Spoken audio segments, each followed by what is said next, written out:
السلام عليكم ورحمه الله وبركاته. النهارده فيديو جديد.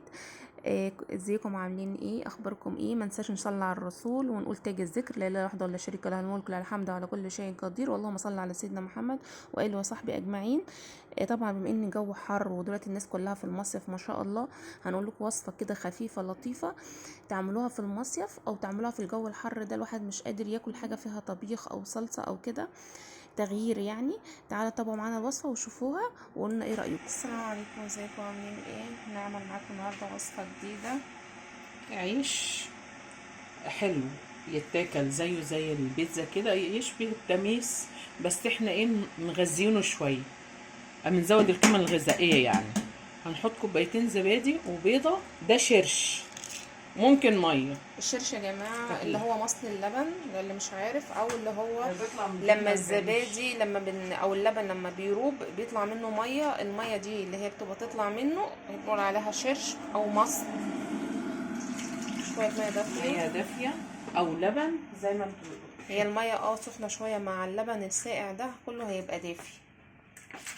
مع كوبايتين زبادي او كوبايه، او مفيش مشكله. مش لازم يعني الزبادي، مش احنا عشان موجود احنا حطينا ده، هيغني عن اي حاجه ده. الزبادي. ولو مش في اي حاجه نعجن بميه عادي. ومن غير بيضه والله بيبقى حلو، بس احنا بنرفع القيمه الغذائيه يعني، بدل الناس مش تاكل بيض تاكلوا فيه. فنجان واحد زيت، زي البيتزا، زي عزيمه البيتزا بالظبط. معلقه ملح، انا بحب حادق شويه عشان يبقى له طعم في الاكل. هتحطي سكر بقى، زودي السكر شويه عشان يدي القطمه بتاعه التميس. معلقتين سكر عشان يدي او معلقه عسل اللي عندي. كنت مره سامعه شيف يعني بيقول ان تحط السكر، تكتري سكر شويه، يخلي العجينه كده شفتوا بتمط او تبقى فيها قطمه كده، مش تبقى طريه زي البيتزا بتاعت بره كده. انا جربتها في مره بعد ما وانا بعجن في الاخر ضربت شويه سكر في ميه ولميت بيهم العجينه، بصراحه ادت الحته بتاعت. بما يعادل باكو خميره من اللي هو ما اعرفش هو كام جرام، 15 ولا ايه، معلقه كبيره خميره. ماشي. هنحط بقى الدقيق، كيلو دقيق ولا ده ايه؟ كده على حسب ما انت عايز. معلقه بيكنج باودر صغيره. معلقه بودر صغيره خالص، لو مش فيه مش مشكله، بس هي بتساعد على النشاط الحاجة، او بتساعد من خمر العجينه. هنحط كيلو دقيق، اي دقيق بتاع المخبوزات، جميع الاغراض اللي. هنعجن بقى يا جماعه وهنوريكم بعد ما نخلص عجن. زي ما احنا متعودين بنخلي برضو العجينه فيها طراوه شويه، تبقى لازقه شويه بسيطه يعني مش كتير، عشان دي لما هتقعد تخمر هتبقى دي الملمس اللي احنا عايزينه، لان لما بتخمر العجينه بتنشف شويه. هنعجن وهنرجع لكم. عيش يعني عيش مميز، هتبقى غدا كوجبه يعني، يعني. هنعملها كغدا. هنحط معلقتين زبده هتعزز الطعم.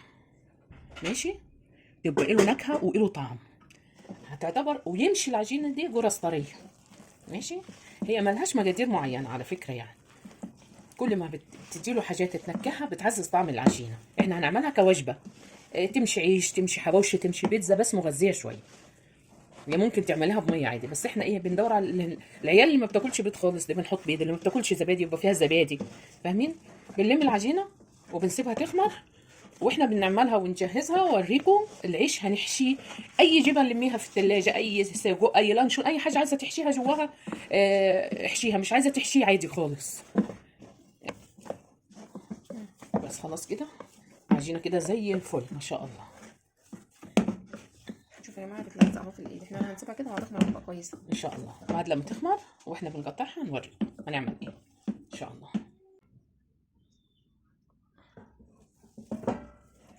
العجينه خمرت اهي، ده هنعمل رغيف كبير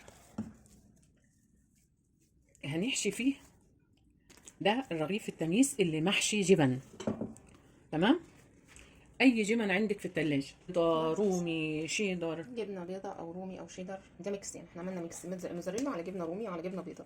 ده بواجي في التلاجة لميتهم اني، وجبنه فيتا، اي حاجه.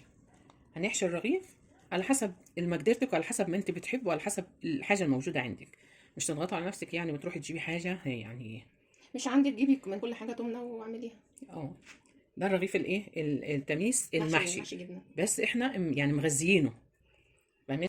احنا اهو هنلم بقى من هنقص من الصينيه اللي احنا دهنين ده الوش من تحت عشان نحط فيه سمسم. والسمسم دي برضو اختياري، بس احنا بنحبه بالسمسم. تمام. وهسيبها تستريح وهبط تستريح بس 5 وهبط. هنعمل واحد تاني.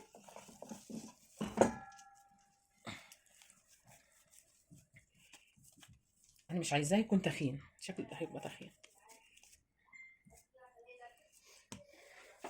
ده مش عارفه. اهي حته لحمه مفرومه باجيه هنطلعها وهغسلها فيك من في رغيف الفريزر برضو. نحطها في الرغيف. هي مستويه، لحمه دي مستويه. لحمه مستويه. ما بحبش انا اللحمه النيه اللي بيحطوها دي. برضو مش موجود، حطي لانشون، حطي اي حاجه بواجي عندك.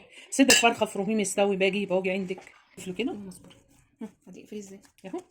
وهنقصه برضو من الصينيه اللي هحطه فيها الوش، وبعدين هحطه في السمسم. برضو السمسم اختياري، هنسيبه يريح. عايزه بقى تحطي على الوش اي حاجه من عندك برضو ده اختياري. مش عايزه تحطي هنوريكي واحنا بنحطه وبنعمل. وهنكمل بقيه العجينه وهوريكم في الاخر. هكمل لما اجي هوريكم قبل ما ادخلها الفرن. ده رغيف، حته لحمه على جبنه على اي حاجه، اي بواقي دي كوكتيل. هنعملها ايه؟ هنقصها برضو من الصاج اللي احنا عاملين منه، وهنقصها سمسم برضو. لو مش عايزه سمسم ما تحطيش. تمام. ده رغيف بقى، ده رغيف هنعمله من غير حشو. تمام.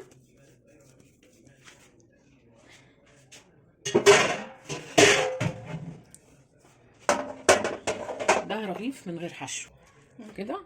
وهنعصه سمسم ايا كان. حطينا عليه سمسم يا جماعه اهو.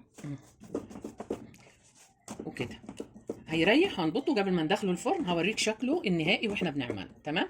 تعالوا هنا معايا، تعالي هنا معايا اهو. ده اول واحد عملناه، نفس وضع البيتزا بس احنا ايه ميزينه شويه. تمام.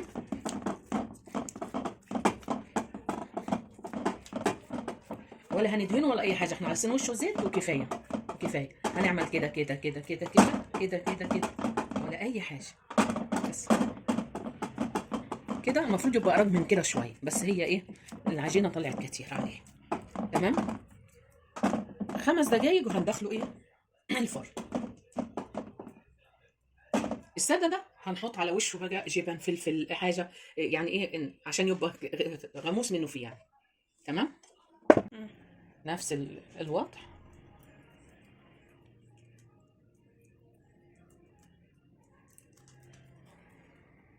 بس وهندخله الايه. بس هنسيبه يرتاح ده شويه يا جماعه قبل ما ندخل الفرن. يعني ده بس هنسخن الفرن وهندخله. بس كده ما شاء الله بالهنا والشفا اللي هياكل. هوريكم الساده. هنحط لما شوفوا كده اهو مريح. الساده ده هيبقى تخين شويه. ده هحط برضو على وشه جبنه رومي وهحط فلفل الوان. احنا بنغرزه كده بس عشان مش يخمر، مش عشان عايزين ما يقبش كتير، عشان ما يجبش بس زي العيش زي التميس يعني. بس.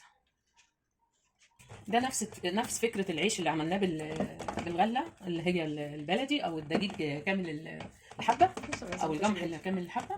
نفس فكرته بس ده احنا مزودين ايه زبده ومزودين زيت لان العيش ده كنا يا دوب لسه ما نزلتوش على فكره. ماشي. بس لما ندخل يطلع بقى الفرن هنوريكم ان شاء الله. بصوا يا حبايبي ده العيش التميس، بس ده احنا مزودينه الزياده شويه عشان وجبه غذائيه كامله وهنتغدى بيه.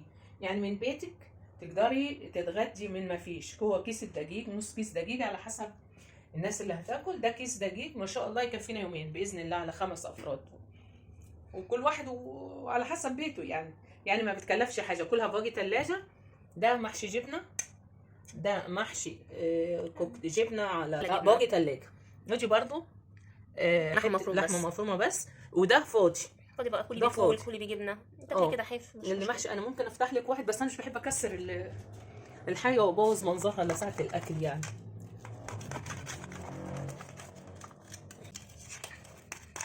بسكويت بالظبط. ده الجبن شوف تحفه تحفه تحفه تحفه. تاكليه كده تحفه تحفه تحفه تحفه. ما شاء الله بالهنا والشفا. ودي اللحمه المفرومه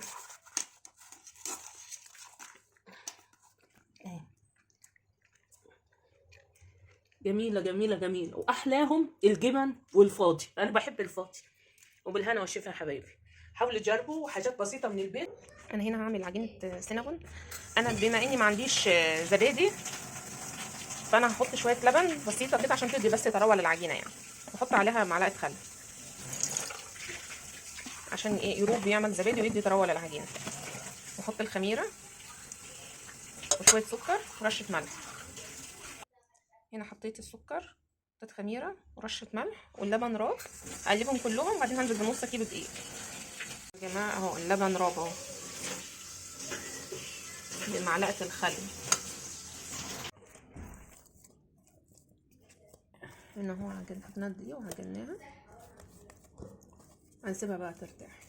انا هنا حطيت اللبن وحطيت عليه معلقه خل يخليه يروب، وحطيت معلقتين سكر ورشه ملح وخميره واللبن اللي انا روبته ودقيق. عملت نص كيلو بس.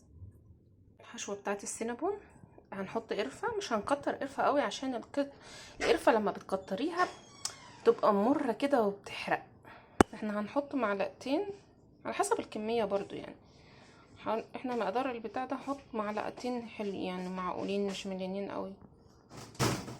مش عارفه برضو، هشوف كده كميه. حطيت معلقتين سكر واحط معلقه كاكاو. معلقتين سكر عشان مش هحط سكر كتير، علشان خاطر ان الصوص اللي هيبقى على الوش كمان هيبقى مسكر، فمش يبقى كله مسكر في بعضه كده، يبقى حاجه يعني مش حلوه. واحط هنا معلقه كاكاو. الكاكاو ده عليه سكر برضو، مش عندي كاكاو خام. هحط معلقه واحده.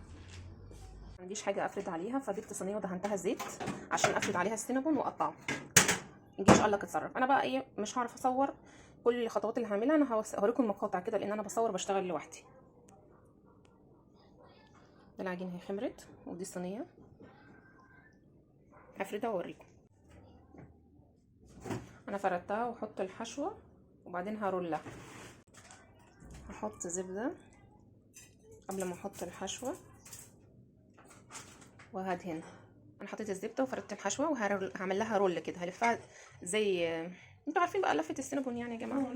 رول كده هلم كده وهلفها هوريكم. انا هو يا جماعه لميتها رول وهقطعها الحجم اللي انا محتاجاه.